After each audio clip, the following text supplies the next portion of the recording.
So about 10 minutes ago, I realized I accidentally put my phone in this washing machine with the water. At least right now, it was only on the normal setting. It wasn't on hot water, or might have been on cold actually. So I'm gonna open it. I couldn't stop it just because it wouldn't let me. See if the phone is okay. It's a iPhone 16, there it is. Let's see, this is not a good thing. Okay, thank God it works.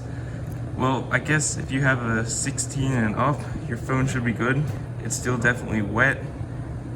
And there's a crack, there's a hair on it, okay. But it works, and that is a miracle. But yeah, so if you have like a 16, just let it sit for 2 days. If you have a lower than 16, let it sit for 2 days.